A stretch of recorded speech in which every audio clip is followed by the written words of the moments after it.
The questions in front of you is the short length question asked in UPSC as we discuss in this video. नमस्कार, नीतू सिंह। जब भी आप geography या भूगोल जैसे विषय के बारे में सोचते हैं, आपके दिमाग में एक बड़ा जनरल सा पर्सपेक्टिव आता है that it is all about mountains, rivers, map of the world and etc. Of course it is, but there are many more things that goes with it. And today I want to talk about one of the very important aspects that we have encountered in terms of the population projections, क्योंकि census data तो काफी delay हो ही चुका है। So fertility के बारे में आज हम बात करना चाहते हैं, प्रजनन जिसको बोलते हैं। fertility या प्रजनन को एक बहुत इंपॉर्टेंट मेजर कहा जाता है in the study of population. जनसंख्या की स्टडीज में, जनसंख्या के अध्ययन में एक सबसे इंपॉर्टेंट कंस्टिट्यूएंट फर्टिलिटी या प्रजनन को माना जाता है। जब भी आप ज्योग्राफिकल डायमेंशन से जज करने की कोशिश करते हैं फर्टिलिटी को, तो फर्टिलिटी के लिए एक डेफिनेशन हमें बड़े रिनाउंड डेमोग्राफर्स ने दिया है, Thomas and Lewis, and they identify it to be actual reproductive performance of a woman.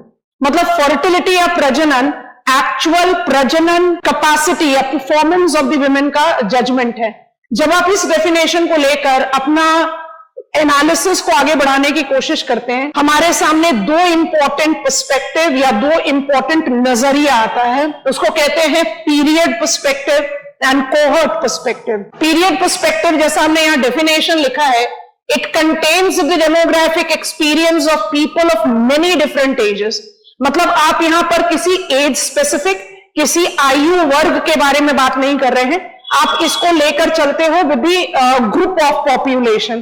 Period perspective को आप इस जस्टिफिकेशन में अप्लाई करते हैं। यहां के दो मेजर्स स्पेसिफाइड होते हैं, crude birth rate and total fertility rate, CBR and TFR। CBR and TFR अपने आप में बड़े इंपॉर्टेंट मेजर्स हैं और बेसिकली इन्हीं का इस्तेमाल होता है जब भी आप जनसंख्या के बारे में कोई भी एनालिसिस या आंसर राइटिंग के बारे में अटेम्प्ट करो। So taking you quickly to what is crude birth rate. Crude birth rate, या हम इसको बर्थ रेट भी बोलते हैं, but crude birth rate is an important thing. It is the most easily obtained and thus most often reported measure. जैसे ही हम प्रजनन की बात करते हैं, जैसे ही हम फर्टिलिटी की बात करते हैं, हमारे दिमाग में ऑटोमेटिकली आ जाता है crude birth rate, and that is what you have to take into consideration. What is it? It is number of live births per 1000 population per year. मतलब आप नंबर ऑफ लाइव बर्थ्स, हम still births को count नहीं करते इसमें, तो कितने number of births हुए, कितने number of births per 1000 population in a given year, इसको आप क्रूड बर्थ रेट बोलते हो। अब इसको इजीली जज करें, हम तो इसको किसी भी स्पेसिफिक एज ग्रुप के साथ कंसिडर कर ही नहीं रहे, हम तो इसको एसोसिएट कर दे रहे हैं टोटल पॉपुलेशन के साथ। So that is how we try to justify it to be से इजिली ऑब्टेनेबल मेजर और period perspective measure. It is having a limitation, इसकी एक कमजोरी है, ये लेस प्रिसाइज होता है, क्योंकि ना तो ये मुझे किसी एज ग्रुप का, ना ही किसी जेंडर या सेक्स कॉम्पोजिशन की एनालिसिस देने में मदद करता है।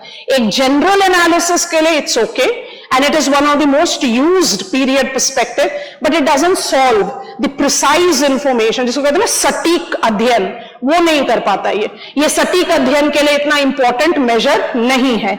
Then comes in total fertility rate. एक बड़ा लंबा चौड़ा एनालिसिस आपके सामने लिख रखा है, ध्यान से देखेंगे। इट इज मोर रिफाइंड, ये थोड़ा सा ज्यादा डिफाइंड और रिफाइंड मेजर है। क्यों?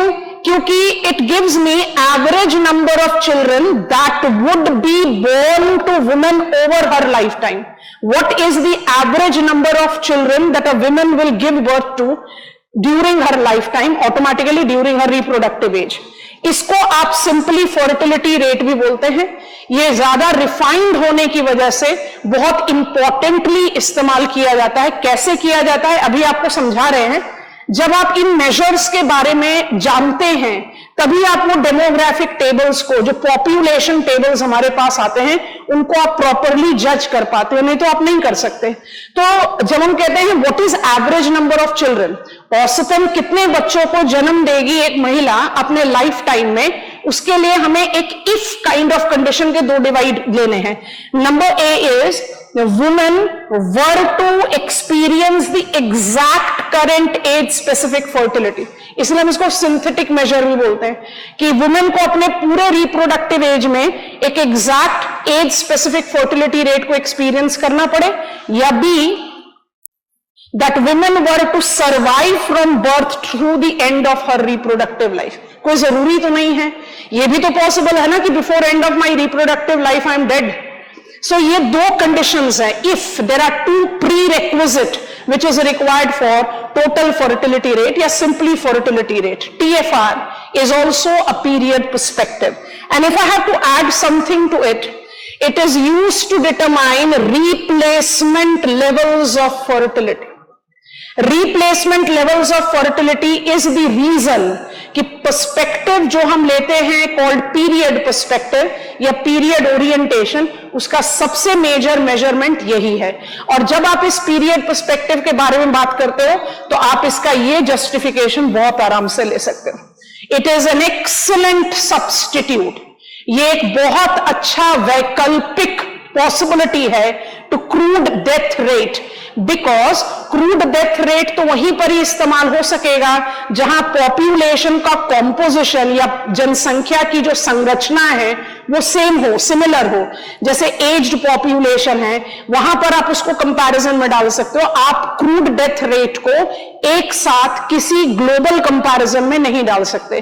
टोटल फर्टिलिटी रेट मुझे रिप्लेसमेंट लेवल ऑफ पॉपुलेशन को जज करने में मदद करती है.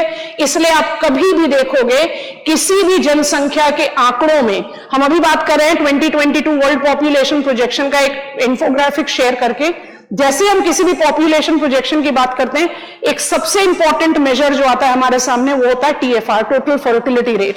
अच्छा, हमने यहां पर एक चीज और लिख दी है, it is called synthetic measure, जो हमने भी 2 मिनट पहले कहा. भी सिंथेटिक इसलिए कहते हैं क्योंकि इसके साथ दो इफ्स जुड़े हुए हैं ना. That female is required to give birth. I go to the previous page. Females are required to experience exactly the same fertility, and that female is required to survive throughout the reproductive age. अब ये condition तो है जो थोड़े से hypothetical हो जाते हैं, थोड़े से इमेजिनरी हो जा सकते हैं, क्योंकि कोई जरूरी नहीं है कि every individual will be experiencing the same thing. But at any point of comparison CBR से बेटर पीरियड पर्सपेक्टिव जो है वो TFR है. और यहीं पर हम एक बहुत इंपॉर्टेंट चीज ऐड करना चाहते हैं before I take you to the cohort study. अगर हम इस डेटा टेबल को नोटिस करने की कोशिश करें तो हमें बहुत आराम से दिखाई देगा that when I talk about fertility rate, it is actually TFR that we are taking into reference, and in this TFR, India, which is the most populous country of the world today, is justified to be having the TFR of 3.5. that is sufficiently above replacement level. और China जिसका आप justification दे रहे हो that population will begin to decline in the likely future is because its TFR is less than 2. जैसा हमने आपको बताया, total fertility rate एक ऐसा मेजर है जो मुझे रिप्लेसमेंट लेवल ऑफ पॉपुलेशन के बारे में बताता है. मेरे लिए कितना आसान हो गया इस टेबल को समझना कि maximum of the African countries, चाहे वो आप जस्टिफाई करके देखें नाइजीरिया है, रिपब्लिक ऑफ तंजानिया है या डेमोक्रेटिक रिपब्लिक ऑफ कॉन्गो है, आप नोटिस करके देखेंगे कि these countries are going to incorporate their fertility levels compared to their preceding time gap.